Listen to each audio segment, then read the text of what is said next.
नमस्कार बच्चों। आज के इस एपिसोड में हम कंटिन्यू करेंगे हमारे क्लास 10th एसएसटी सामाजिक विज्ञान के रिवीजन बैच को। यह हमारा एसएसटी सामाजिक विज्ञान का सेकंड बैच रहेगा। इससे पहले हम आपके लिए जीनियस बैच लेके आए थे। जीनियस बैच में हमने कंप्लीट चैप्टर को वन शॉट वीडियो के थ्रू आपके साथ शेयर किया था और वहाँ जीनियस बैच में हमारा फोकस था कंसेप्ट के ऊपर, यानी कि हमने चैप्टर के मेन कंसेप्ट को आपके साथ शेयर किया था। साथ साथ हमने शेयर किए थे नोट्स और बात की थी कि चैप्टर वाइज कौन से टॉपिक आपके लिए इंपॉर्टेंट रहेंगे, कौन से टॉपिक है जिनसे सबसे ज़्यादा क्वेश्चंस पूछे जाते हैं, क्वेश्चंस की लैंग्वेज क्या रहती है। यानी कि हमारा जो जीनियस बैच था वो कंप्लीट पैकेज था। अगर आपने उस जीनियस बैच के वीडियोस को नहीं देखे तो आप प्लेलिस्ट में जाइए। प्लेलिस्ट में आपको class 10 social science genius batch की एक अलग से प्लेलिस्ट मिलेगी, वहाँ पर आप इन सभी वीडियोज़ को एक्सेस कर सकते हो। जहाँ तक हमारे रिवीजन बैच की बात है तो रिवीजन बैच में हम chapter wise most important questions आपके साथ शेयर करें। ये मोस्ट इंपॉर्टेंट क्वेश्चंस कौन से? वो क्वेश्चंस जो मोस्ट एक्सपेक्टेड क्वेश्चंस है, यानी कि जिनके आपके एग्जाम में आने के सबसे ज़्यादा चांसेस है। ये वही क्वेश्चंस है जो बोर्ड एग्जाम में कंटिन्यूसली रिपीट होते रहे, और या फिर वो क्वेश्चंस है जो इस चैप्टर के मेन थीम को कवर करते हैं। ओके, आज के अगर इस एपिसोड की बात करें तो यहाँ पे हम क्लास 10th जियो के 6th चैप्टर मैन्युफैक्चरिंग इंडस्ट्री यानी कि विनिर्माण उद्योग से रिलेटेड मोस्ट इंपॉर्टेंट क्वेश्चंस आपके साथ शेयर करेंगे। Let's begin. चलिए शुरुआत करते हैं आज के इस एपिसोड की। और सबसे पहले हम बात करेंगे 1 मार्कर क्वेश्चन की। हालांकि सेकंड टर्म जहां तक सीबीएसई स्टूडेंट्स की बात है तो वहां पे डायरेक्टली 1 मार्कर क्वेश्चन नहीं पूछे जाएंगे, लेकिन आपके सोर्स बेस्ड क्वेश्चंस में या फिर 2 मार्कर क्वेश्चन के लिए ये क्वेश्चंस इंपॉर्टेंट रहेंगे। जो स्टेट बोर्ड के स्टूडेंट्स हैं तो उनके लिए 1 मार्कर क्वेश्चन काफ़ी ज़्यादा इंपॉर्टेंट रहने वाले हैं। तो हमारा पहला जो क्वेश्चन रहेगा 1 मार्कर क्वेश्चन में, भारत का कौन सा नगर, कौन सा शहर भारत की इलेक्ट्रॉनिक राजधानी कहलाता है? जैसे भारत की राजधानी कौन सा शहर है? Delhi, new Delhi. Okay, new Delhi है वो हमारी राजधानी है। ऐसे ही भारत की आर्थिक राजधानी कौन सी है? मुंबई है। ऐसे ही भारत की इलेक्ट्रॉनिक राजधानी के तौर पर एक शहर जाना जाता है तो वो है बेंगलुरु, जिसको पहले हम बेंगलोर के नाम से जानते थे। जो बेंगलुरु है वो हमारी भारत की इलेक्ट्रॉनिक राजधानी है। और इसका कारण क्या है कि सबसे ज़्यादा जो इलेक्ट्रॉनिक हमारी इंडस्ट्री है वो ग्रो करी है, ग्रोथ हुई है उसकी बेंगलोर के आसपास के इलाके में। उसके बाद सेकंड जो हमारा क्वेश्चन रहेगा कि सहकारी उद्योग के 2 उदाहरण दीजिए, ये हमें बताना है। तो स्वामित्व के आधार पे, यानी कि मालिक कौन है उसके आधार पे उद्योग 4 प्रकार के होते हैं। सार्वजनिक उद्योग यानी कि सरकारी उद्योग, निजी उद्योग यानी कि प्राइवेट उद्योग हो गए, संयुक्त उद्योग हो गए, और चौथा होता है सहकारी उद्योग। ये सहकारी उद्योग कौन से होते हैं? सहकारी उद्योग वो होते हैं जिसका कोई एक व्यक्ति मालिक नहीं होता, ना ही सरकार मालिक होती है उसकी। उसमें जितने भी लोग कच्चे माल की सप्लाई करें, जितने भी वर्कर वहाँ पे काम करें उस इंडस्ट्री में, जितने भी मैनेजमेंट में लगे, वो सारे ही मालिक होते हैं, यानी कि सबकी वो इंडस्ट्री होती है। मिलजुल के वो काम करते हैं और प्रॉफिट होता है उसको आपस में काम के अकॉर्डिंग बांट लिया जाता है। तो ऐसी इंडस्ट्री को बोलते हैं सहकारी उद्योग। तो इसके एग्जाम्पल है अमूल, आनंद मिल्क यूनियन लिमिटेड, सहकारी उद्योग है। ऐसे जो मदर इंडिया है, वो जो मदर डेयरी है, मदर इंडिया ने मदर डेयरी जो है वो क्या है? वो भी सहकारी उद्योग है। ऐसे ही महाराष्ट्र की जो चीनी मिलें हैं वो भी सहकारी उद्योग है।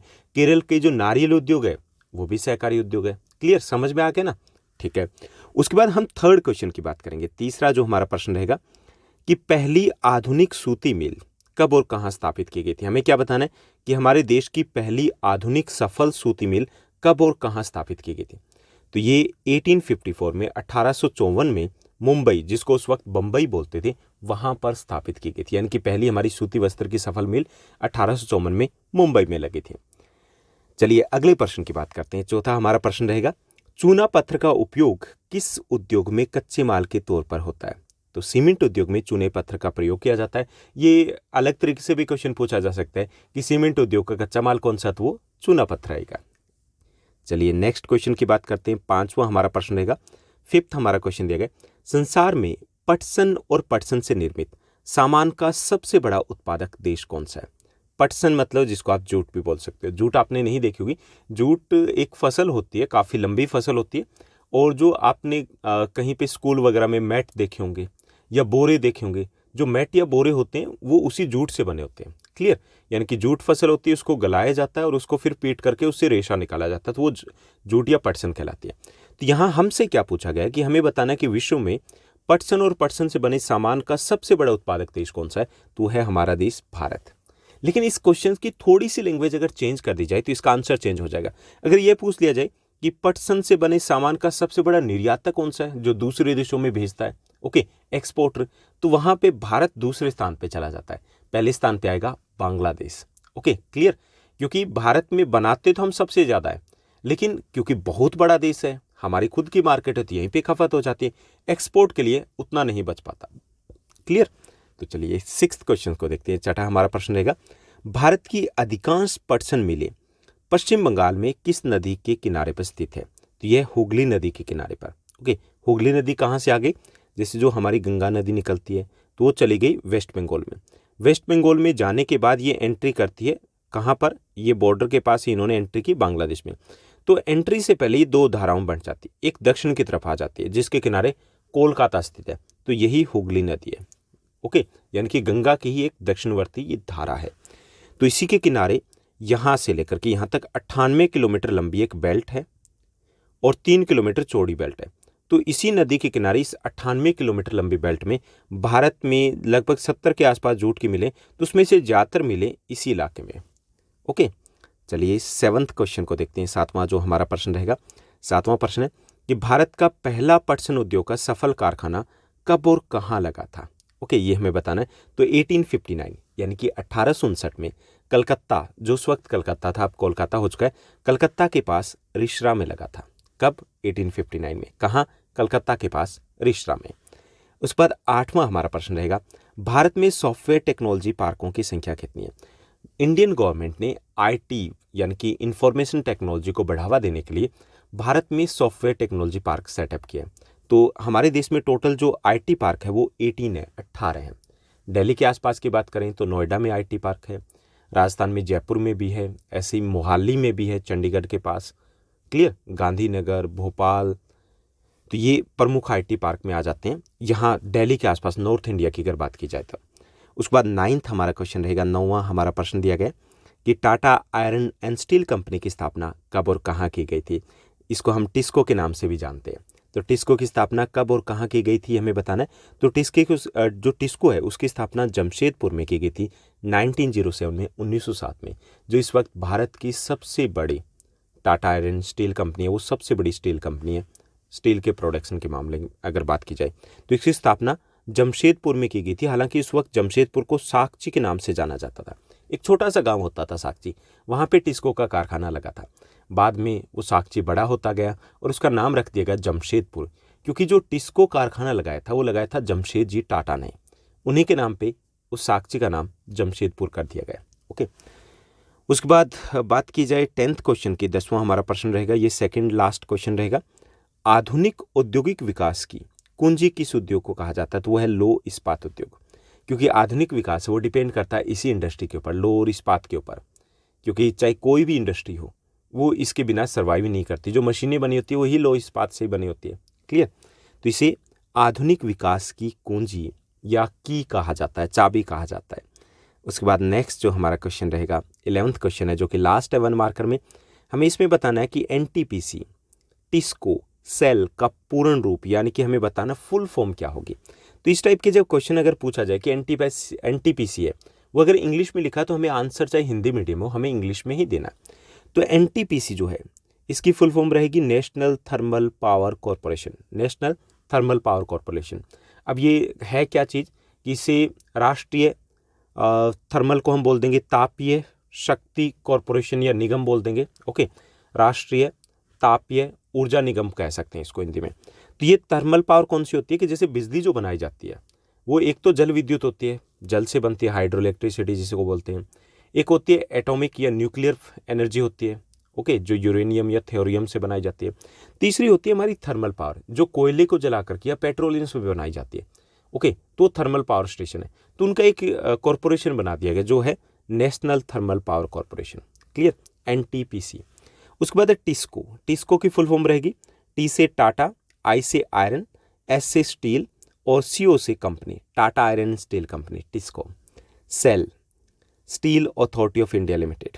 Okay, steel authority of India limited जो हमारी गवर्नमेंट के अंडर में जितने भी आयरन स्टील इंडस्ट्रीज आती है तो वो अपना जो स्टील मार्केट में बेचते हैं वो सेल के नाम से बेचते हैं, SAIL, steel authority of India limited. अगली बार अगर अपने आसपास कहीं पे आप गार्डर वगैरह या कुछ देखते हो तो नोटिस करना आपको या तो टिस्को मिलेगा ज़्यादातर या फिर मिलेगा सेल। क्लियर, तो ये थे हमारे 1 मार्कर क्वेश्चन। अब हम बात करेंगे शॉर्ट आंसर टाइप क्वेश्चंस की, यानी कि हमारे 3 मार्कर क्वेश्चन जो 2 मार्कर में भी पूछे जा सकते हैं। तो यहाँ पे पहला जो हमारा प्रश्न रहेगा मोस्ट इंपॉर्टेंट में, वो है विनिर्माण उद्योग से आप क्या समझते हैं और विनिर्माण उद्योग का महत्व बताइए। ओके, विनिर्माण उद्योग क्या है? सीधी सी भाषा में कहें तो विनिर्माण जो शब्द है वो 2 शब्दों से मिलकर बना है, वि जमा में निर्माण। वि का अर्थ होता है पुनः, दोबारा, और निर्माण का अर्थ होता है बनाना, यानी कि कच्चे माल से नई वस्तुएं बनाना विनिर्माण कहलाएगा। ओके, यानी कि कच्चे माल से अधिक मूल्यवान वस्तुएं, यानी कि कच्चे माल से क्या करना है, अधिक मूल्यवान तथा बड़ी मात्रा में वस्तु का उत्पादन करना विनिर्माण कहलाता है।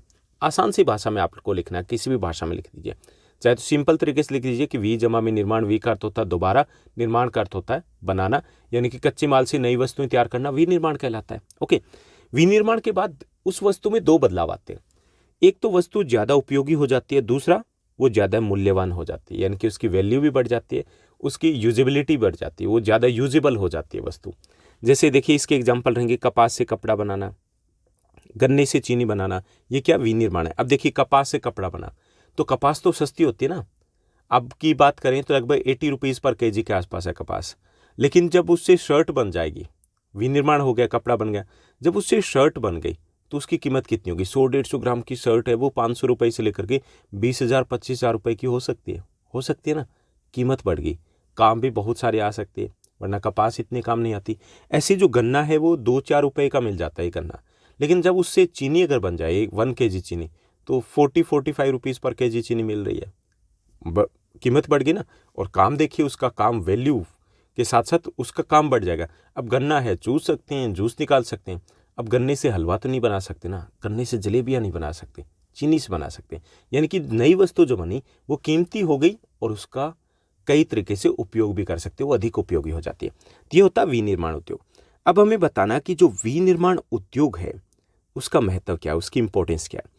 पहला कि यह कृषि को आधुनिक बनाने में मदद करता है, जो हमारी अर्थव्यवस्था की रीढ़ है, यानी कि एक तरीके से हमारी इकोनॉमी को संभालता है। कैसे कि हमारी कृषि है उसका आधुनिकीकरण होता है। कृषि का आधुनिकीकरण, मॉडर्नाइजेशन कैसे होता है? उसमें नए औजारों का प्रयोग किया जाता है, ट्रैक्टर का प्रयोग किया जाता है। ओके, जैसे स्प्रे वगैरह छिड़का जाता है, कीटनाशक वगैरह, तो उसके लिए जो मशीनें चाहिए, खेत को तैयार करने के लिए मशीनें चाहिए, कंबाइन चाहिए, वो सारी की सारी कहाँ से आती है? विनिर्माण उद्योग से आती है, तभी तो कृषि मॉडर्नाइज होती है ना। तो यह विनिर्माण जो उद्योग है वो कृषि को आधुनिक बनाने में मदद करता है, जो कि हमारी अर्थव्यवस्था की, इकोनॉमी की रीढ़ की हड्डी है।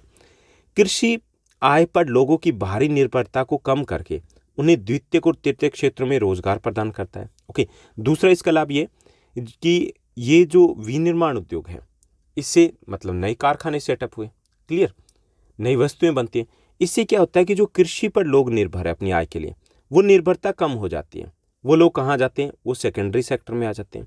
कुछ ये कि नई सर्विस भी फिर डेवलप होती है, क्योंकि कृषि बढ़ी तो इससे व्यापार बढ़ेगा, उत्पादन बढ़ने के साथ, तो तृतीयक सेक्टर है उसका भी विकास हुआ। तो ये जो लोग प्राथमिक सेक्टर में थे वो कुछ इसमें चले जाते हैं, कुछ इसमें चले जाते हैं, यानी कि कृषि पर जो निर्भरता थी, डिपेंडेंसी थी, वो कम हो जाती है विनिर्माण उद्योग के कारण।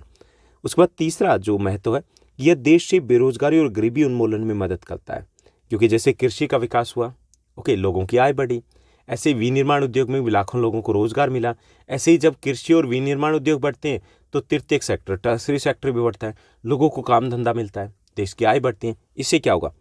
काम धंधा मिला तो बेरोजगारी कम होगी, लोगों की आय बढ़ी तो इससे गरीबी कम होगी। तो उन दोनों में भी ये उद्योग मदद करता है। उसके बाद चौथा है, निर्मित वस्तुओं के निर्यात से विदेशी मुद्रा की प्राप्ति होती है, कि जब विनिर्माण उद्योग, जितनी ज़्यादा इंडस्ट्रीज होगी, नई वस्तुएं बनाएंगे तो उनको एक्सपोर्ट करेंगे तो फॉरेन करेंसी हमें मिलेगी, विदेशी मुद्रा मिलेगी ना, व्यापार बढ़ेगा। तो ये इसके महत्व रह जाएंगे।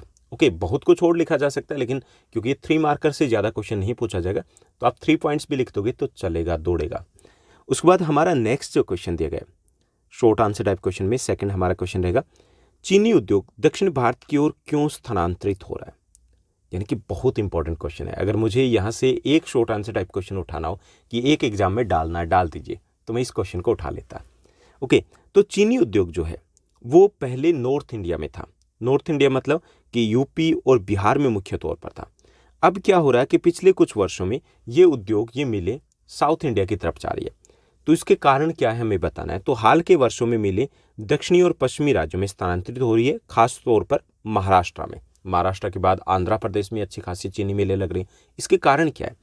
पहला कि यहाँ पर जो उत्पादित गन्ना होता है उसमें सुक्रोज की मात्रा अधिक होती है। क्लियर? यानी कि जो महाराष्ट्र का इलाका आ गया, चाहे कोई भी दक्षिण भारतीय जो इलाका है, तो वहाँ पर वो सुक्रोज समझते हो ना, जो रस की मात्रा अधिक होती है। रस की मात्रा अधिक होने का सीधा सा मतलब है कि चीनी ज़्यादा बनेगी, प्रॉफिट ज़्यादा होगा। तो एक तो कारण ये कि वहाँ पर सुक्रोज की मात्रा अधिक होती है, इससे कि लाभ अधिक होता है, उत्पादन अधिक होता है, इसलिए ये उद्योग धीरे धीरे यहाँ से साउथ इंडिया की तरफ जा रहे हैं। दूसरा, यहाँ की आर्द्र जलवायु भी लंबे समय तक चलने वाले मौसम को सुनिश्चित करती है। यानी कि दूसरा कारण यह कि वहाँ पर आर्द्र जलवायु होती है।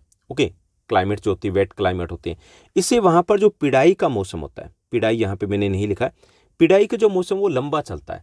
जैसे वहाँ से 9-10 महीने चल जाता है, 8-9-10 महीने चलता है। अपने नॉर्थ इंडिया में क्या होता है कि 2-3 महीने में गन्ने को काटना पड़ता है, तो सारी गड़बड़ हो जाती है 2-3 महीने। उसके बाद क्या होगा, उसके बाद वो कारखाने बंद रहेंगे, 2-3 महीनों में काम निपटा दिया, फिर बैठे हुए उनको सैलरी देनी पड़ेगी, तो घाटे का सौदा हो जाता है। वहाँ पे यह है कि 8-9 महीने में मौसम चलता है पिड़ाई का, कटाई का काम। तो इससे वहाँ पे मिलें जो है वो ज़्यादा फायदे में रहती है कि कर्मचारियों को घर बैठे पैसे नहीं देने होते, क्योंकि काम थोड़ा थोड़ा चलता रहता है, तो मतलब ज़्यादा एम्प्लॉय भी नहीं चाहिए एक साथ। ओके, तो इसलिए भी वहाँ ये उद्योग शिफ्ट हो रहा है। तीसरा है, वहाँ की जो मशीनें हैं, जो टेक्नोलॉजी है वो नई है, इससे भी लागत कम है और जो लाभ है वो ज़्यादा है, इसलिए भी ये उद्योग वहाँ जा रहा है क्योंकि प्रॉफिट ज़्यादा है। इसके साथ साथ साउथ इंडिया में आयात निर्यात की भी सुविधा है। ओके, जैसे चीनी का अगर निर्यात करना है तो वहाँ पे आसपास पतन है, मशीनों का अगर आयात करना है तो वो सुविधा भी है, पतन है, बंदरगाहें हैं, तो ये सुविधा भी अधिक है, इसलिए भी ये उद्योग वहाँ शिफ्ट हो गया।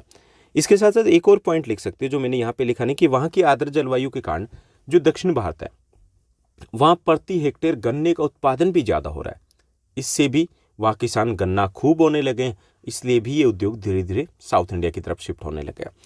इन राज्यों में अधिकांश मिलें सहकारी भी है। एक कारण ये भी है कि वहाँ पे सहकारी मिलें, सरकारी मिलें नहीं है, सहकारी है। जो लोग गन्ना बोते हैं वही उन मिलों को चलाते हैं, और जब सहकारी होगी तो पता ही है कि प्रॉफिट ज़्यादा होगा, इसलिए भी ये उद्योग साउथ इंडिया की तरफ जा रहा है। तो ये कुछ कारण है कि ये उद्योग साउथ इंडिया की तरफ क्यों जा रहा है। उसके बाद अगला हमारा प्रश्न रहेगा शॉर्ट आंसर टाइप क्वेश्चन में 3 मार्कर में, कि भार के आधार पर उद्योगों का वर्गीकरण कीजिए। तो यहाँ पे मैं थोड़ा सा बता रहा हूँ, तो इसको समझना है और इसको एक्सप्लेन करना होगा, इतना ही नहीं लिखना, थोड़ा सा और एक्सप्लेन करना होगा कि भार के आधार पर जो उद्योग होते हैं वो 2 प्रकार के होते हैं। ओके, यानी कि कच्चे माल या तैयार माल का जो भार है या वजन है उसके आधार पर उद्योग 2 प्रकार के होते हैं। एक तो होते हैं भारी उद्योग, दूसरे होते हैं हल्के उद्योग। अब ये भारी उद्योग कौन से होते हैं? भारी उद्योग वो उद्योग होते हैं जिनका तैयार माल और कच्चा माल दोनों ही भारी होते हैं। कच्चा माल भी भारी है, तैयार माल भी भारी है। जैसे देखिए लोहा इस्पात उद्योग, अब जो लोहा इस्क है वो भी भारी है। जब तैयार करेंगे लोहा या इस्पात स्टील, वो भी भारी होगा। सीमेंट इंडस्ट्री, कच्चा माल क्या है? चूना पत्थर, तैयार करेंगे सीमेंट, वो भी भारी है। तो ये क्या है? भारी उद्योग कहलाएंगे, जिनका कच्चा माल और तैयार माल दोनों भारी होते हैं। उसके बाद सेकेंड है हल्के उद्योग। हल्के उद्योग कौन से होते हैं? कि हल्के उद्योग वो होते हैं जिनका कच्चा माल भी हल्का होता है और जो उत्पादन करेंगे तैयार माल जो का वो भी हल्का होगा, यानी कि जिनका कच्चा माल और तैयार माल दोनों हल्के होते हैं, तो उन्हें हल्के उद्योग बोलते हैं। जैसे घड़ी उद्योग हो गया, मोबाइल उद्योग हो गया। अब इनका तो कच्चा माल क्या होगा? वो कल पुर्जे वगैरह लाइट ही होते हैं ना, ऐसे ही लाइट वेट होते हैं घड़ी उद्योग में। खिलौने उद्योग हो गए, टेडी बियर उद्योग हो गए, तो वहाँ पे हल्का ही कच्चा माल होता है और हल्का ही तैयार माल होता है। इस प्रकार के जो उद्योग होते हैं उनको फुटलूज इंडस्ट्री बोलते हैं। फुटलूज मतलब कि यहाँ पे कच्चे माल का ज़्यादा फर्क नहीं पड़ता, ये उद्योग कहीं पे भी लगाए जा सकते हैं क्योंकि कच्चा माल हल्का कहीं से मंगवाया जा सकता है। तो भार के आधार पर उद्योग 2 प्रकार के होते हैं, भारी उद्योग और हल्के उद्योग। तो थोड़ा सा एक्सप्लेन करके जैसे मैंने बताया तो वो लिख दोगे तो ये आपका कंप्लीट हो जाएगा। इसके बाद 4th हमारा क्वेश्चन रहेगा, चौथा हमारा प्रश्न दिया गया। चौथा प्रश्न है, कच्चे माल के आधार पर उद्योगों का वर्गीकरण करना हमें, कि कच्चे माल के आधार पर उद्योग कितने प्रकार के होते हैं। तो कच्चे माल के आधार पर उद्योग कई प्रकार के हो सकते हैं। ओके, पहला हो गया कृषि आधारित उद्योग, यानी कि वो उद्योग जो अपना माल कृषि से प्राप्त करते हैं, या वो उद्योग जो अपने कच्चे माल के लिए कृषि के ऊपर निर्भर करते हैं, उसे हम कृषि आधारित उद्योग बोलेंगे। जैसे चीनी उद्योग हो गया, कच्चा माल क्या है? गन्ना। कहाँ से आता है? कृषि से आता है। सूती वस्त्र उद्योग, कच्चा माल क्या है? कपास। कहाँ से आती है? कृषि से आती है। पटसन उद्योग, पटसन कहाँ से आती है? कृषि से आती है। ओके, तो ऐसे उद्योगों को बोलेंगे कृषि आधारित उद्योग। दूसरे हो गए खनिज आधारित उद्योग। खनिज आधारित उद्योग कौन से हैं? जो अपने कच्चे माल के लिए खनिजों के ऊपर निर्भर करते हैं, खनिजों के ऊपर डिपेंड करते हैं। जैसे सीमेंट उद्योग हो गया, कच्चा माल क्या है? चूना पत्थर, जो कि खनिज है, मिनरल है। ओके, मिनरल है ना, खनिज है। तो ये खनिज आधारित उद्योग कहलाएगा। ऐसे ही लोहा इस्पात उद्योग, तो लोहा क्या है, एक खनिज है जो कि लोहा इस्पात उद्योग का कच्चा माल है, तो ये भी खनिज आधारित उद्योग कहलाएगा। तीसरे प्रकार के उद्योग होते हैं कच्चे माल के आधार पर वन आधारित उद्योग की, वो उद्योग जो अपने कच्चे माल के लिए वनों के ऊपर, फॉरेस्ट के ऊपर डिपेंड करते हैं, उन्हें वन आधारित उद्योग करेंगे। जैसे फर्नीचर उद्योग हो गया, कागज उद्योग हो गया, तो इन्हें कच्चा माल कहाँ से मिलेगा, वनों से मिलेगा, पेड़ों से मिलेगा, तो इसे हम वन आधारित उद्योग कहेंगे। चौथे होते हैं पशु आधारित उद्योग, कि वो उद्योग जो अपने कच्चे माल के लिए पशुओं के ऊपर डिपेंड करते हैं, तो वो पशु आधारित उद्योग हो गए। जैसे डेयरी फार्मिंग हो गया, चमड़ा उद्योग हो गया, तो इनका कच्चा माल कहाँ से आ रहा है, पशुओं से आ रहा है। पांचवें हो गए महासागर आधारित उद्योग, कि वो उद्योग जो अपने कच्चे माल के लिए महासागर के ऊपर, ओशियंस के ऊपर डिपेंड करते हैं। जैसे नमक उद्योग हो गया, मछली उद्योग हो गए, तो ये महासागर आधारित उद्योग कहलाएंगे। ये हो गए कच्चे माल के आधार पर उद्योग कितने प्रकार के होते हैं। आसानी से थोड़ा, जैसे मैंने बताया ना, एक एक लाइन वो लिखनी है, तो इस टाइप से थोड़ा सा आपको एक्सप्लेन करना है, उसके बाद आपको एग्जाम्पल देना है। क्लियर? चलिए अगले प्रश्न को देखते हैं। अगला जो हमारा प्रश्न रहेगा, पांचवां प्रश्न रहेगा शॉर्ट आंसर टाइप क्वेश्चन में। पांचवां प्रश्न है कि स्वामित्व के आधार पर उद्योगों का वर्गीकरण करना है। ओके, यानी कि स्वामित्व के आधार पर, मालिकाना हक के आधार पर उद्योग कितने प्रकार के होते हैं, तो ये 4 प्रकार के होते हैं। यानी कि मालिक कौन है इसके आधार पर। एक तो हो गए सार्वजनिक उद्योग, सार्वजनिक मतलब जिनको आप सरकारी उद्योग कह सकते हो, कि वे उद्योग जो सरकारी एजेंसियों द्वारा संचालित किए जाते हैं, नियंत्रित किए जाते हैं, उनका प्रबंध किया जाता है, यानी कि गवर्नमेंट ही देखती है, तो वो कहलाते हैं सार्वजनिक उद्योग, पब्लिक सेक्टर इंडस्ट्री। जैसे कि भेल, BHEL, Bharat heavy electrical limited, SAIL, steel authority of India limited, ये क्या है, सरकारी उद्योग है। क्लियर? तो इन्हें बोलेंगे सरकारी उद्योग, यानी कि सार्वजनिक उद्योग, पब्लिक सेक्टर इंडस्ट्री। उसके बाद दूसरे हो गए निजी उद्योग। निजी उद्योग कौन से हैं, कि वो उद्योग जो कुछ व्यक्तियों या व्यक्तियों के समूह द्वारा संचालित किए जाते हैं। जैसे टिस्को हो गया, प्राइवेट है ना, निजी उद्योग मतलब प्राइवेट वाले, यानी कि या तो एक व्यक्ति का है या कुछ व्यक्तियों के ग्रुप का हो सकता है, यानी सरकार का नहीं है, वो बहुत सारे लोगों का नहीं है, बल्कि एक व्यक्ति या कुछ व्यक्तियों का समूह हो सकता है, तो वो प्राइवेट वाले उद्योग को निजी उद्योग कहलाएंगे यहाँ पे। जैसे टिस्को हो गया, बजाज ऑटो हो गया, डाबर इंडस्ट्री होगी, रिलायंस हो गया, महिंद्रा एंड महिंद्रा हो गया, ओके, ऐसे अडानी ग्रुप हो गया, जियो ग्रुप हो गए, तो ये सारे क्या है, ये सारी जो इंडस्ट्री जो प्राइवेट सेक्टर में आएगी, निजी उद्योग कहलाएंगे। क्लियर? उसके बाद तीसरे हो गए संयुक्त उद्योग, संयुक्त, जॉइंट सेक्टर इंडस्ट्री।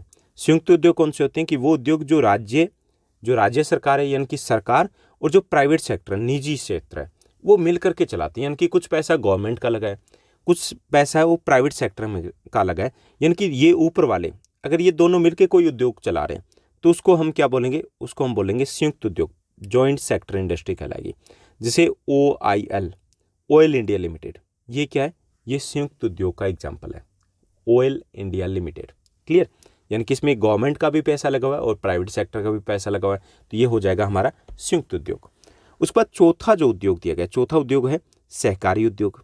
अब सहकारी उद्योग कौन से होते हैं, कि वो उद्योग, जैसे ऊपर भी हम बात कर चुके हैं, ये जो उद्योग होते हैं, इनका स्वामित्व और संचालन कच्चे माल की सप्लाई करने वाले, श्रमिक, या फिर दोनों, या फिर जो मैनेज करते हैं वो इनको संभालते हैं। यानी कि इनके मालिक कौन होते हैं, कि इन उद्योगों में कच्चे माल की सप्लाई करने वाले, काम करने वाले श्रमिक, और जो प्रबंधन, मैनेजमेंट करते हैं, वो सभी इन उद्योगों के मालिक होते हैं। ओके, उन्हें बोलते हैं सहकारी उद्योग। इनमें बाद में प्रॉफिट को आपस में बांट लिया जाता है काम के अनुसार, तो इन्हें बोलते हैं सहकारी उद्योग। जैसे कि मदर डेयरी हो गया, अमूल हो गया, महाराष्ट्र के चीनी मिलें हो गई, केरला के नारियल उद्योग हो गए, तो ये सभी सहकारी उद्योग के एग्जाम्पल रहेंगे। तो ये हो गए कि यहाँ पर स्वामित्व के आधार पर उद्योग कितने प्रकार के होते हैं। उसके बाद अगला हमारा प्रश्न रहेगा, छठा हमारा प्रश्न दिया गया, आसान सा प्रश्न है, लेकिन कई बार इस टाइप के क्वेश्चन भी आपके एग्जाम में पूछ लिए जाते हैं। पटसन उद्योग की, जूट उद्योग की समस्याएं हमें बतानी है, क्या क्या समस्याएं। तो जूट उद्योग द्वारा कई प्रकार की चुनौतियों का सामना किया जा रहा है। पहला है श्रम की कम उत्पादकता, ये सभी उद्योगों के साथ समस्या है, जितने भी इंडस्ट्री है, किसी की उद्योग की अगर पूछा जाए तो ये एक समस्या है, श्रम की कम उत्पादकता। कि हमारे यहाँ पे जो श्रमिक है वो अकुशल है, अकुशल मतलब अनट्रेंड है, और उतनी ज़्यादा उनकी प्रोडक्टिविटी नहीं है, यानी कि वो काम तो 8 घंटे करते हैं, लेकिन एक्चुअली में वो काम 4 घंटे का जितना ही कर पा रहे हैं। चाहे वो ट्रेंड नहीं है इसके कारण, या फिर वो चीज़ें ये भी कह सकते हैं कि वो प्रोफेशनल तरीके से काम नहीं करते, ये भी कारण हो सकता है। तो इससे क्या होता है कि श्रम की कम उत्पादकता से कि दुगना जो वेतन है वो चला जाता है केवल और केवल किसके ऊपर, मजदूरों के ऊपर, तो लागत बढ़ गई। लागत बढ़ गई तो इससे लॉस होगा। ओके, तो पहली जो समस्या है पटसन उद्योगी कि जो श्रमिक है उनकी उत्पादकता उतनी ज़्यादा नहीं है, यानी कि वो 8 घंटे अगर काम करते हैं लेकिन 8 घंटे का आउटपुट नहीं आ रहा है, तो ये पहली समस्या। दूसरी समस्या पूंजी का अभाव कि जो हमारी पटसन उद्योग की इंडस्ट्रीज है ज़्यादातर वो पुराने उद्योग लगे हुए हैं, आज़ादी के बाद लगाए थे। ओके, लेकिन समस्या क्या है कि उसमें हम ओल्ड टेक्नोलॉजी का ही प्रयोग करें, नई तकनीक का हम प्रयोग नहीं करें। क्यों नहीं करें? क्योंकि पूंजी का अभाव है। ओके, क्योंकि ज़्यादातर इंडस्ट्रीज है वो प्राइवेट सेक्टर में लगी हुई है, तो ये भी एक समस्या आ रही है जिसके कारण हम लेटेस्ट टेक्नोलॉजी का यूज़ नहीं कर पा रहे। अगर लेटेस्ट टेक्नोलॉजी का यूज़ करते हैं तो प्रॉफिट और ज़्यादा बढ़ जाएगा। तीसरा, सिंथेटिक विकल्प। अब मार्केट में क्या है, सिंथेटिक फाइबर आ चुका है, सिंथेटिक जो प्रोडक्ट आ चुके हैं जो सस्ते होते हैं। अब वो सस्ते होते हैं जबकि जो हमारा इको फ्रेंडली पटसन है वो तो इतना सस्ता नहीं होता। तो अब क्या करते हैं, जैसे लेडीज़ पर्स होते हैं वो पटसन के भी बने मिलते हैं मार्केट में, सिंथेटिक भी मिलते हैं, सिंथेटिक सस्ते मिल जाते हैं, तो इससे एक कंपटीशन हो गया है। तो ये भी एक समस्या इसकी कि सिंथेटिक फाइबर के साथ कंपटीशन करना पड़ रहा है। इसके साथ साथ बांग्लादेश, ब्राज़ील, फिलीपींस, मिस्र, थाईलैंड जैसे अन्य जो देश है जहाँ पे पटसन और पटसन से बने सामान बनाए जाते हैं, तो वहाँ पर उनसे हमें कड़ा कंपटीशन भी मिल रहा है इंटरनेशनल मार्केट में। तो ये भी एक चैलेंज है कि उस कंपटीशन से कैसे हम पार जाएं। तो ये कुछ चुनौतियाँ हैं किसकी, पटसन उद्योग की, कुछ चुनौतियाँ या कुछ समस्याएं कह लीजिए। उसके बाद 7वां हमारा प्रश्न रहेगा, 7th जो क्वेश्चन दिया गया शॉर्ट आंसर टाइप क्वेश्चन में, चीनी उद्योग की समस्याएं लिखिए। चीनी उद्योग की कुछ समस्याएं बतानी है, चुनौतियां बतानी है। तो इसमें पहला है इसका मौसमी होना। चीनी उद्योग एक मौसमी उद्योग है। मौसमी उद्योग का मतलब है कि इसमें जैसे गन्ने की जो पिड़ाई होती है नॉर्थ इंडिया में तो 3 या 4 महीने होती है, 4 महीने भी नहीं चलती, 2 या 3 महीने चलती है। साउथ इंडिया की बात करें तो 8-9 महीने चल जाती है। तो ये मौसमी उद्योग है। अगर 2-3 महीने 4 महीने चल रही है, उसके बाद श्रमिक क्या करेंगे, घर पे भेज दें, घर पे भेज दिया, अगले साल वो मिलेंगे नहीं। अगर उनको घर पे नहीं भेजा, अगले साल के लिए रखना है, तो 9 महीने की उनको घर बैठे हुए सैलरी देनी पड़ेगी, इससे लॉस हो जाएगा। तो इसकी जो मौसमी प्रवृत्ति है इससे इस उद्योग को थोड़ा सा झटका लगता है क्योंकि इसमें प्रॉफिट कम हो जाता है। दूसरी इसकी समस्या कि उत्पादन का पुराना और कम कुशल तरीका। अपने देश में जितनी भी चीनी मिलें ज़्यादातर पुरानी है, पुराने तरीके से हम उनका प्रोडक्शन करते आ रहे हैं, तो इससे एक तो क्वालिटी कम हो जाती है चीनी की, दूसरा ये लागत ज़्यादा है, लाभ कम हो जाता है। तीसरी समस्या यातायात में देरी। यातायात की समस्या भी है इस उद्योग के साथ कि जो गन्ना है वो काटने के बाद वो कारखाने तक 24 घंटे में पहुंच जाना चाहिए। ओके, चीनी मिल तक नहीं पहुंचता तो उसका रस सूखने लगता है। अब इसके कारण ये है कि बहुत ज़्यादा दूरी से गन्ना मंगवाया नहीं जा सकता, और वहाँ से अगर मंगवाया जा रहा है तो वो टाइमली पहुँच जाना चाहिए। अगर नहीं पहुँच पा रहा है तो समस्या आ जाती है कि प्रोडक्शन कम हो जाता है। तो इस प्रकार की समस्या भी इस उद्योग के साथ बनी रहती है कि परिवहन के लिए उतनी बेहतर सुविधाएं अपने देश में है नहीं। उसके बाद चौथी जो एक कमी है कि खोई का अधिकतम इस्तेमाल ना कर पाना अपने देश में। खोई क्या होती है, जैसे आपने देखा होगा कि गन्ने का जूस निकाला जाता है, उसके बाद जो गन्ना रह जाता है, लुगदी रह जाती है ना, तो वो खोई कहलाती है। अपने देश में उस खोई का अधिकतम उपयोग नहीं करें, जबकि खोई का उपयोग करके कुछ केमिकल्स तैयार किए जा सकते हैं, खोई को ईंधन के तौर पे उपयोग किया जा सकता है। तो अगर ये उपयोग करना हम शुरू कर दें खोई का ठीक से, उससे क्या होगा, लाभ तो एक्स्ट्रा बढ़ जाएगा ना, तो उसका उपयोग भी नहीं किया जा रहा। तो ये भी समस्या हमारे देश में चीनी उद्योग की। तो ये था हमारा शॉर्ट आंसर टाइप क्वेश्चन जिसमें हमने बात की कि कौन से क्वेश्चंस हमारे लिए इंपॉर्टेंट रहेंगे। अब हम बात करेंगे लॉन्ग आंसर टाइप क्वेश्चन की, यानी कि 5 मार्कर क्वेश्चन की। तो एग्जैक्टली यहाँ पे मैं आपको 4 या 5 क्वेश्चंस के ऑप्शन देने वाला हूँ, लेकिन यहाँ पे हैं 2 ही क्वेश्चन, यानी कि एक क्वेश्चन है वो 4 तरीके से पूछा जा सकता है। तो मैंने चारों अलग अलग तरीके से आपको बताऊंगा ये क्वेश्चन कैसे पूछा जा सकता है। और जो फर्स्ट यानी कि सेकंड, थर्ड और फोर्थ वो सेम ही है, एक ही कैटेगरी में। फिफ्थ जो क्वेश्चन बताऊंगा तो वो अलग है। तो इसमें फर्स्ट जो आपका क्वेश्चन रहेगा लॉन्ग आंसर टाइप क्वेश्चन में, इस चैप्टर में से मोस्ट इंपॉर्टेंट में, वो है कि उद्योगों की अवस्थिति को प्रभावित करने वाले प्रमुख कारक कौन कौन से हैं, ये हमें बताना है। यानी कि उद्योग जो लगता है, कोई भी इंडस्ट्री लगती है, हर जगह तो नहीं लगती ना, किसी जगह लगेगी, तो जो लगाने वाला है क्या क्या देखता है, कौन से फैक्टर है वो देख करके उस इंडस्ट्री को लगाया जाता है। यानी कि करोड़ों रुपए अगर लगा रहा है कोई पर्सन, तो वो क्या क्या देखेगा, कौन से फैक्टर्स है जो इंडस्ट्री की लोकेशन को अफेक्ट करते हैं, ये हमें यहाँ पर बताना है। तो उद्योगों की अवस्थिति को प्रभावित करने वाले कई कारक हैं। पहला कारक इसमें कच्चा माल आ जाता है, आपको एक्सप्लेन करना है यहाँ पे। ओके, जो मैं बता रहा हूँ लिटिल बिट आपको लिखना है। सबसे महत्वपूर्ण जो कारक है वो कच्चा माल है। जब कोई उद्योग लगाया जाता है तो उद्योग में कच्चे माल की निकटता को देखा जाता है। जहाँ पे कच्चा माल उपलब्ध होता है वहाँ पे उद्योग लगने के चांसेस सबसे ज़्यादा होते हैं।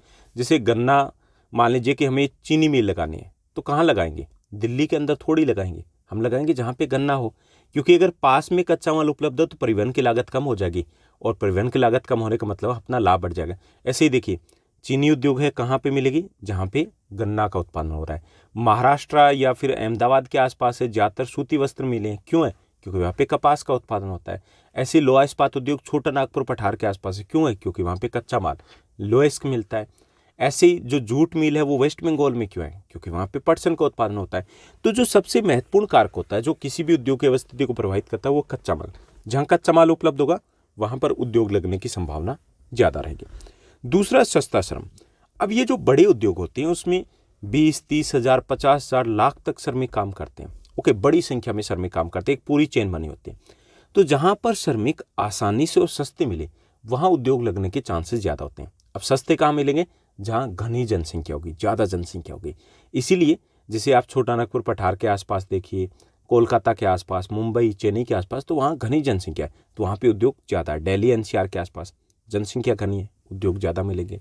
क्लियर? क्योंकि सस्ते श्रमिक का सीधा सा मतलब यहाँ पर भी लाभ से आ गया है। सस्ते श्रमिक मिलेंगे, एक तो श्रमिक आसानी से मिलेंगे, दूसरा लाभ ज़्यादा बढ़ जाएगा, लागत कम हो जाएगी। तीसरा जो कारक है वो जल। औद्योगिक उत्पादन के लिए बड़ी मात्रा में जल की आवश्यकता होती है। कुछ उद्योगों के लिए बहुत ज़्यादा जल की आवश्यकता होती है, जैसे लोहा इस्पात उद्योग हो गया, रंग रोगन उद्योग हो गया, ओके, रंगाई उद्योग हो गया, चमड़ा उद्योग हो गया। तो ऐसे उद्योग है वो जल को भी प्राथमिकता देते हैं। जहाँ पे जल उपलब्ध होता है वहाँ पे लगने की संभावना ज़्यादा होती है। आमतौर पर नदी के किनारे, नदी के आसपास के इलाके, तो वहाँ पर ये उद्योग लगाए जाते हैं। ओके, उसके बाद चौथा कारक जो देखा जाता है वो है जलवायु। कि जलवायु ना तो बहुत गर्म होनी चाहिए ना ही बहुत ठंडी होनी चाहिए, क्योंकि अगर बहुत ज़्यादा गर्म या ठंडी है तो इससे श्रमिकों की उत्पादकता कम हो जाएगी, वर्ष भर काम नहीं हो पाएगा। इससे क्या होगा? इससे तो जो फैक्ट्री कारखाना लॉस में चला जाएगा। तो जलवायु को भी ध्यान में रखा जाता है। जैसे हमारे जो उच्च पर्वतीय इलाके, पर्वतीय जो राज्य, वहाँ पे इंडस्ट्रीज कम है, तो उसका एक बड़ा कारण ये है, वहाँ छोटे उद्योग ही है अगर थोड़े बहुत हैं तो। इसका बड़ा कारण ये है कि वहाँ पर सर्दियों में टेम्परेचर बहुत कम चला जाता है, तो वो या तो कारखाने या रोड ब्लॉक हो जाते हैं। तो ये चीज़ें भी ध्यान में रखी जाती है कि वहाँ की जलवायु कैसी है, तो ये भी उद्योगों की अवस्थिति को प्रभावित करने वाला कारक है। उसके बाद है प्रारंभिक संवेग। अब ये क्या होता है ये भी मैं आपको बता दूं कि जहाँ पर पहला उद्योग लग जाता है, ओके, वहाँ पर बाद में जो उद्योग है वो वहीं पर लगने के चांसेस बढ़ जाते हैं। जैसे पहला सूती वस्त्र उद्योग कहाँ लगा था? मुंबई में। उसके बाद बाकी उद्योग भी वहीं लगने सेटअप हो गए, क्योंकि मार्केट बन जाती है ऐसे। जैसे पहला पटसन उद्योग है वो कोलकाता के आसपास लगा था, बाकी भी वहीं लगे। पहला जो अपने यहाँ पे लोहा इस्पात का कारखाना टिस्को छोटा नागपुर पठार के इलाके में लगा था, बाकी उद्योग वहाँ पे सेटअप हो गए। तो प्रारंभिक संवेग भी प्रभावित करता है उद्योगों की अवस्थिति को। आपने भी देखा होगा कि जैसे आप देखते हो कि वहाँ पे इस चीज़ की मार्केट है, वहाँ पे पहले 1 या 2 शॉप लगी हुई, फिर बाकी वही सेटअप हो जाती है, वो मार्केट बन जाती है। ऐसे उद्योगों के साथ है। उसके बाद छठा कारक है बाजार। अब उद्योगों में जो भी प्रोडक्शन किया जाता है किसके लिए किया जाता है? बाजार में बेचने के लिए। तो बाजार अगर नज़दीक उपलब्ध है तो ये तो देखा जाएगा ना, तो इससे क्या होगा? परिवहन की लागत कम हो जाएगी, प्रॉफिट बढ़ जाएगा। तो बाजार की निकटता भी उद्योगों की अवस्थिति को प्रभावित करती है। उसके बाद परिवहन के साधन। परिवहन के साधन को भी ध्यान में रखना है, क्योंकि कच्चे माल को लाने के लिए कारखाने तक, तैयार माल को मार्केट तक भेजने के लिए सस्ते परिवहन के साधनों की आवश्यकता होती है। जैसे जो भारी उद्योग होते हैं वो तो सस्ते परिवहन के ऊपर ही डिपेंड करते हैं, वो रेलवे स्टेशन के आसपास होंगे। जैसे अगर हम दिल्ली से हावड़ा जाएं तो हर एक रेलवे स्टेशन पे चीनी मिल मिलेगी, क्योंकि रेलवे है वो सस्ता परिवहन का साधन उपलब्ध करवाता है। ऐसे लोहा इस्पात उद्योग वहीं पे मिलेगा जहाँ पे रेलवे लाइन है, रेलवे स्टेशन है। तो परिवहन के साधन भी उद्योगों की अवस्थिति को प्रभावित करते हैं। इसी ऊर्जा के साधन, अब कारखाने चलाने हैं तो कुछ उद्योग डिपेंड करते हैं कोयले के ऊपर, तो वो ये देखते हैं कि कोयला उपलब्ध है या नहीं। कुछ डिपेंड बाकी जो हाइड्रो इलेक्ट्रिसिटी या इलेक्ट्रिसिटी के ऊपर डिपेंड करती है, तो वो ये भी देखती है कि आप वहाँ पे इलेक्ट्रिसिटी उपलब्ध रहेगी या नहीं रहेगी, क्योंकि वो तो कारखाने लगभग शिफ्टों में काम करते हैं, 24 घंटे काम रहता है। तो ये भी प्रभावित करता है ये कारक भी। उसके साथ साथ पतन। जो उद्योग एक्सपोर्ट के लिए माल को तैयार करते हैं, यानी कि दूसरे देशों में भेजने के लिए, तो ये देखते हैं कि आसपास ही अगर बंदरगाह हो, पतन हो, पोर्ट हो, तो ये भी उद्योगों की अवस्थिति को प्रभावित करते हैं। और उसके बाद 10वां आ गया सुरक्षा। कि जो भी उद्योग लगाता है अपने जीवन भर की कमाई लगाता है, करोड़ों रुपए लगे होते हैं उस पर, अरबों रुपए लगे होते हैं। तो ये भी देखा जाता है कि जिस इलाके में उद्योग लगाए जाए वहाँ पे शांति होनी चाहिए, सुरक्षा होनी चाहिए। जहाँ पर दंगा प्रभावित इलाका होता है, बॉर्डर एरिया होता है, वहाँ पे औद्योगिक विकास नहीं हो पाता, क्योंकि कोई इन्वेस्टमेंट नहीं करना चाहता। तो ये 10 कारक है, सारे नहीं लिखने, 6-7 कारक अगर आप लिख दोगे तो आपका ये क्वेश्चन कंप्लीट हो जाएगा। क्लियर। उसके बाद नेक्स्ट जो हमारा 5 मार्कर क्वेश्चन में रहेगा वो है कि लोह इस्पात उद्योग जो है वो छोटा नागपुर पठार के आसपास क्यों केंद्रित है। ओके, ये हमें बताना है। तो इसमें देखिए वही सेम कारक आ जाएंगे कि यहाँ पे उद्योगों के लिए जो कारक चाहिए अवस्थिति को प्रभावित करने वाले, वो सारी फैसिलिटी यहाँ पर होगी। जैसे छोटा नागपुर आसपास क्यों है लोह इस्पात उद्योग, क्योंकि यहाँ पे कच्चा माल उपलब्ध है। कच्चा माल क्या इसका, लोह, वो यहाँ पे उपलब्ध है। सस्ता श्रमिक भी उपलब्ध है क्योंकि ये घनी जनसंख्या वाला इलाका है, इसलिए भी यहाँ पे ये उद्योग लगे हैं ज़्यादा। तीसरा, जल चाहिए, तो लोह इस्पात उद्योग यहाँ पे दामोदर नदी है, सवर्ण रेखा नदी है, जैसे टिस्को की बात करें स्वर्ण रेखा नदी के किनारे, तो यहाँ पे जल भी उपलब्ध है, इसलिए भी ये उद्योग यहाँ पे सेटअप हुए हैं। इसके साथ साथ यहाँ की जलवायु भी ना तो ज़्यादा गर्म है ना ही ज़्यादा ठंडी है, इसलिए भी ये उद्योग यहाँ पे सेटअप हुए हैं। ऐसे ही बाजार, यहाँ से बाजार भी पास है। जैसे बाजार का पास होने का मतलब कि बिहार, यूपी, झारखंड, वेस्ट बंगाल, यहाँ पे भी खपत बहुत है। ठीक, तो यहाँ पर मार्केट इनको अवेलेबल है कि यहीं पे आधे से ज़्यादा तो वो प्रोडक्शन यहीं पे बेच देते हैं, तो इससे भी इनको लाभ प्राप्त है, तो इसलिए भी यहाँ पे ये ज़्यादा उद्योग लगा है। इसके साथ साथ यहाँ पे परिवहन की सुविधा भी उपलब्ध है इस इलाके में।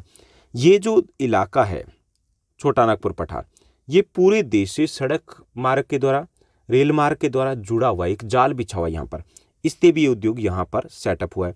इसके साथ साथ यहाँ से पतन बंदरगाह की सुविधा भी उपलब्ध है कि मान लीजिए मशीनों का आयात करना है, ओके, और तैयार माल है उसका निर्यात करना है, एक्सपोर्ट करना है, तो वो सुविधा भी पास में उपलब्ध है। कोलकाता पोर्ट या जो पारादीप पोर्ट है, हल्दिया पोर्ट है, बंदरगाह जो है वो ज़्यादा दूर नहीं है, तो ये सुविधा भी यहाँ पर उपलब्ध है, इसलिए भी ये उद्योग यहाँ पे ज़्यादा सेटअप हुए हैं। इसके साथ साथ प्रारंभिक संवेग, यानी पहला जो लोहा इस्पात का कारखाना लगा था जमशेदपुर में लगा था, तो बाकी कारखाने फिर यहीं पे लगने शुरू हो गए। तो इन सब कारणों से लोहा इस्पात उद्योग ज़्यादातर छोटा नागपुर पठार के आसपास है। ओके, यानी कि जो पहला क्वेश्चन किया था उसी टाइप का ये क्वेश्चन रहेगा। हमें सिर्फ ये प्रूव करना है कि यहाँ पे वो सारी सुविधाएं हैं। उस बाद नेक्स्ट जो हमारा क्वेश्चन दिया गया, थर्ड क्वेश्चन, वो भी इसी टाइप का प्रश्न रहेगा कि सूती वस्त्र उद्योग मुंबई के आसपास क्यों केंद्रित है। यानी कि इस टाइप का एक क्वेश्चन आपके 5 मार्कर में पूछे जाने के बहुत ज़्यादा चांसेस है। आपके बोर्ड एग्जाम में कई बार ये क्वेश्चन पूछे गए हैं, तो इसलिए मैंने वो सारे टाइप के क्वेश्चन दे दिए कि इस क्वेश्चन को कई तरीके से घुमा के पूछा जा सकता है। आंसर लगभग सेम सा रहेगा।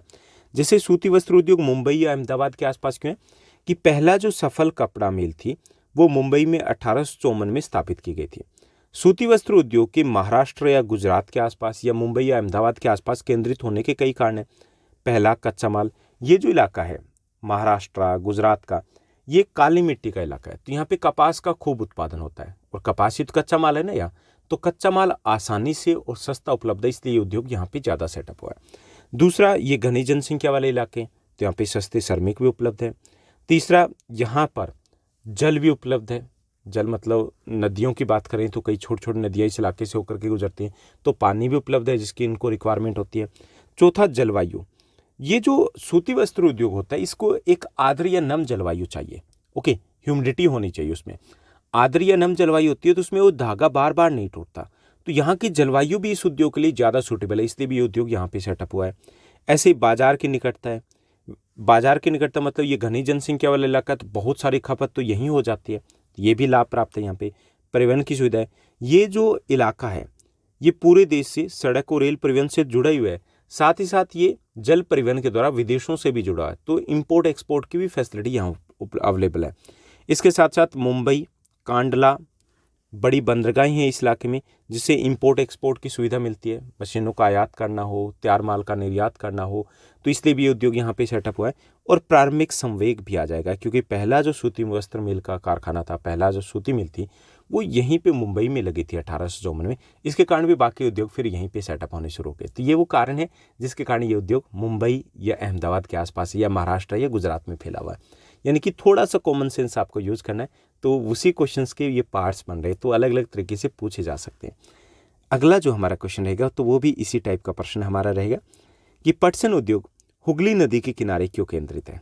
ओके, तो ये मैंने क्वेश्चन हालांकि एक ही क्वेश्चन के साथ आपको बता सकता था, लेकिन अलग अलग इसलिए दिए कि थोड़ा सा ज़्यादा क्लियर हो जाए, आप कंफ्यूज ना हो कि अच्छा लैंग्वेज चेंज होगी तो क्या लिखें, तो वो इसलिए मैं आपको अलग अलग तरीके से इनको बता रहा हूँ।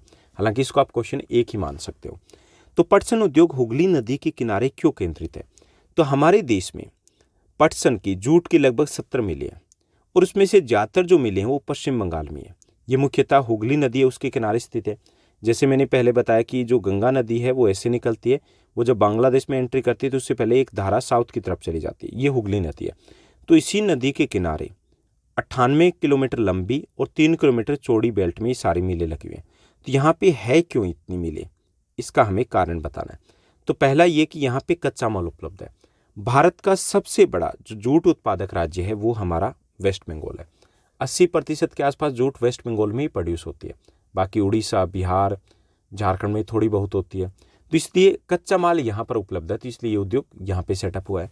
दूसरा, घनी जनसंख्या वाला इलाका है, तो यहाँ पे श्रमिक भी सस्ते में उपलब्ध है, क्योंकि इस उद्योग में श्रमिकों की बहुत ज़्यादा आवश्यकता होती है, तो वो भी यहाँ पे उपलब्ध है, इसलिए भी उद्योग यहाँ सेटअप हो गया। तीसरा, जल, इसके लिए जल की बहुत ज़्यादा आवश्यकता होती है। जैसे जो जूट होता है, पटसन का पौधा होता है, उसको गलाने के लिए, उसके बाद उससे रेशा निकाला जाता है, तो यहाँ पे हुगली नदी का पानी भी उपलब्ध है। क्लियर। चौथा, जलवायु, यहाँ की जलवायु भी अनुकूल है, ना तो ज़्यादा गर्म है ना ज़्यादा ठंडी है, जो कि लंबे समय तक, या यूँ कह लीजिए कि पूरे वर्ष पर इसमें काम चलता रहता है, इसलिए भी उद्योग यहाँ पे सेटअप हुआ कि जलवायु भी अनुकूल है। उसके बाद पांचवा है बाजार, मार्केट। तो यहाँ ये जो इलाका आ जाता है, वेस्ट बंगाल, असम, बिहार, झारखंड, छत्तीसगढ़, यूपी भी पास में आ गया, ये घनी जनसंख्या वाला इलाका, तो जो प्रोडक्ट बनाए जाते हैं तो उसकी डिमांड भी यहाँ पर बहुत ज़्यादा, तो मार्केट भी उपलब्ध है इनको, तो इसलिए भी ये उद्योग यहाँ पे सेटअप किया गया।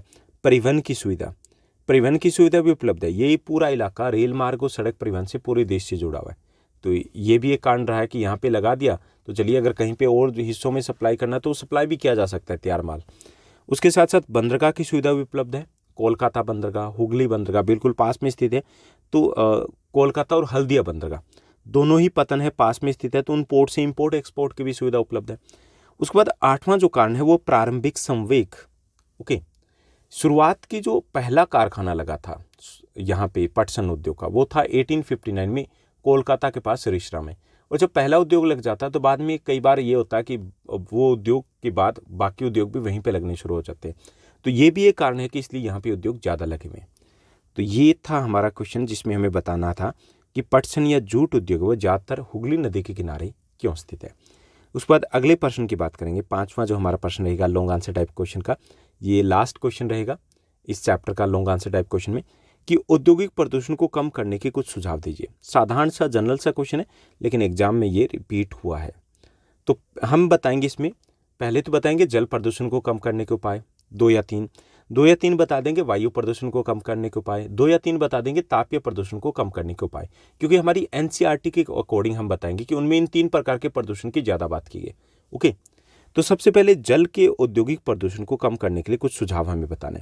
तो पहले यह कि 2 या 2 से अधिक क्रमिक चरणों में पुनः उपयोग और पुनः चक्रण करके प्रसंस्करण के द्वारा प्रोसेसिंग होती है उसके द्वारा पानी का उपयोग कम से कम करें। यानी कि पहला सुझाव क्या है कि पानी का पुनः उपयोग किया जाए। रिसाइकिल की बात करते हैं ना, रिसाइकलिंग होनी चाहिए। इससे क्या होगा कि पानी जैसे एक बार उपयोग में लेके आए कोई कारखाना, उसके बाद उसको रिसाइकिल कर ले प्योरीफायर से, ओके, उसको शुद्ध किया, दोबारा यूज़ कर ले, फिर तीसरी बार यूज़ कर ले, तो इससे क्या होगा कि जो इंडस्ट्री पोल्यूटेड पानी छोड़ रहा है वो 3 गुना कम छोड़ेगा। पहले वो 3 बार छोड़ रहा था, अब 1 बार छोड़ेगा, तो पोल्यूशन 2 गुना तो कम से कम हो गया ना। तो पहला ये कि जल का पुनर्चक्रण या पुनः उपयोग किया जाना चाहिए, इससे जल प्रदूषण में कमी आएगी। ओके, कितनी बार? कम से कम 3 बार किया जा सकता है। दूसरा, पानी की आवश्यकताओं को पूरा करने के लिए वर्षा जल का संचयन किया जाना चाहिए। जैसे roof top rain water harvesting की बात करते हैं, छत वर्षा जल संग्रहण की हम बात करते हैं, तो वो यहाँ कारखानों के लिए कंपलसरी होना चाहिए कि अपनी रिक्वायरमेंट के लिए पानी चाहिए तो ज़्यादातर पानी उन्हें बारिश से मिल जाएगा, उसको स्टोर किया जाए, तो इससे भी जो नदी के ऊपर डिपेंडेंसी है वो कम हो जाएगी और ये उद्योग नदी के किनारे लगने कम हो जाएंगे। तीसरा, नदियों और तालाबों में पानी छोड़ने से पहले जो गर्म पानी है या अपशिष्ट जो पदार्थ होते हैं, केमिकल्स वगैरह होते हैं, लिक्विड होते हैं, उसका ट्रीटमेंट किया जाना चाहिए, सीधा ना छोड़ा जाए। ट्रीटमेंट करेंगे तो वो पॉल्यूशन बहुत कम हो जाता है, ओके, क्योंकि वो शुद्ध हो गया। तो ये भी एक तरीका हो सकता है। चौथा सुझाव ये हो सकता है कि जो कारखाने वो नदी के किनारे नहीं होने चाहिए और नदी के किनारे लगने की उनकी अनुमति नहीं दी जानी चाहिए। तो ये सुझाव हो गए कि जल के औद्योगिक प्रदूषण को कैसे कम किया जा सकता है।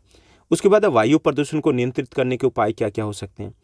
तो पहला जो सजेशन है, हमारा सुझाव रहेगा कि इलेक्ट्रोस्टैटिक वाले कारखानों में धुएं के फिल्टर को फिट करके हवा में जो पार्टिकुलेट है मैटर है उसको कम किया जा सकता है। एक तो ये कि लेटेस्ट टेक्नोलॉजी अगर उसका उपयोग किया जाए तो धुएं का प्रदूषण कम हो जाएगा, जो पार्टिकुलेट मैटर है वो कम हो जाएंगे। दूसरा है कि कारखानों में कोयले की बजाय तेल या गैस का उपयोग किया जाए, इससे भी धुआं कम होगा। तीसरा सुझाव हम देंगे कि इनकी जो चिमनियाँ होती है कुछ उद्योगों की, वो ऊंची होनी चाहिए। ओके। चौथा सुझाव ये रहेगा कि जी ये जो जहाँ पर भी कारखाने लगाए जाते हैं वो शहर से, आबादी से बाहर होने चाहिए। तो ये कुछ उपाय हम यहाँ पे बता देंगे कि वायु प्रदूषण को कैसे कम किया जा सकता है जो कारखानों से होता है। उसके बाद नेक्स्ट है हमारा ध्वनि प्रदूषण को कैसे नियंत्रित किया जा सकता है। क्लियर। तो ध्वनि प्रदूषण को नियंत्रित करने के लिए क्या किया जा सकता है? पहला तो ये कि मशीनरी और उपकरणों का उपयोग किया जा सकता है। मशीनरी और उपकरण आते हैं जो साइलेंट होते हैं, शोर नहीं करते हैं, या जैसे जनरेटर होते हैं तो उसके लिए साइलेंसर का उपयोग करते हैं ना। साइलेंट जनरेटर आते हैं, खड़ खड़ जैसी जो आवाज़ होती है वो आवाज़ नहीं आती ना। तो ऐसी मशीनों के लिए भी वो चीज़ें की जा सकती है। दूसरा है ईयर प्लग या ईयरफोन के व्यक्तिगत उपयोग के द्वारा जो शोर है वो कम सुनाई देगा। ये भी यानी कि इक्विपमेंट आते हैं श्रमिकों के लिए तो वो उपलब्ध करवाए जाने चाहिए। साथ साथ शोर अवशोषित सामग्री लगाई जा सकती है, जैसे कि शोर बाहर की तरफ ना निकले उद्योगों से। तो ये कुछ उपाय रहेंगे जिससे कि हम औद्योगिक प्रदूषण को कम कर सकते हैं। हमने जल प्रदूषण की बात की, वायु प्रदूषण की बात की, ध्वनि प्रदूषण की बात की। ऐसे ही तापीय प्रदूषण भी होता है। तापीय प्रदूषण होता है कि जो गर्म पानी है वो अगर हम उद्योग का गर्म पानी है तो अगर हम नदी नाले झील में छोड़ते हैं तो वो तापीय प्रदूषण कहलाता है, क्योंकि इससे जलीय जीव वो खत्म हो जाते हैं। तो उसके बाद वो पॉल्यूशन ज़्यादा बढ़ जाता है उन रिवर्स में, क्योंकि वो जलीय जीव है वो प्योरीफायर के तौर पे काम करते हैं, वो खत्म हो गए। तो इसके लिए क्या किया जा सकता है? उसके लिए आप एक सुझाव दे सकते हो कि पानी को ठंडा करने के बाद ही वहाँ पे छोड़ा जाए, बस। तो ये आपका एक इम्पॉर्टेंट क्वेश्चन रहेगा। तो आज हमने इस चैप्टर में बात की विनिर्माण उद्योग की और बात की इस चैप्टर के मोस्ट इंपॉर्टेंट क्वेश्चंस की। इससे पहले हम आपके साथ सारे चैप्टर तो पहले ही डिस्कस कर चुके हैं। ओके, सारे चैप्टर टोटल जितने भी चैप्टर हैं। और मोस्ट इंपॉर्टेंट क्वेश्चंस की बात करें तो आपके मोस्ट ऑफ द चैप्टर्स हो चुके हैं। हमारी हिस्ट्री कंप्लीट हो चुकी है, हमारी पोल साइंस कंप्लीट हो चुकी है, जियो के दोनों वीडियोस हो चुके हैं, जो कि आपको एक कल मिल जाएगा, एक आज मिल जाएगा और एक कल मिल जाएगा। ओके। और उसके बाद आपके इको के भी चैप्टर तैयार हो चुके हैं तो वो भी आपको मिल जाएंगे। तो सब कुछ आपका रेडी है। इसके साथ भी अगर कुछ और चाहिए तो आप कमेंट सेक्शन में कमेंट करके बता सकते हो। हाँ, छोटे से आपके जो कमेंट्स होते हैं वो काफ़ी मोराल को बूस्ट करते हैं कि हाँ, जिनके लिए बनाया जा रहा है उनको ये सही वहाँ तक पहुँच भी रहा है। और कभी कभी मूड हो, मन करे, अच्छा लगे तो शेयरिंग भी कर दिया करो। आज के लिए बस इतना ही। Thank you, bye bye, have a nice day.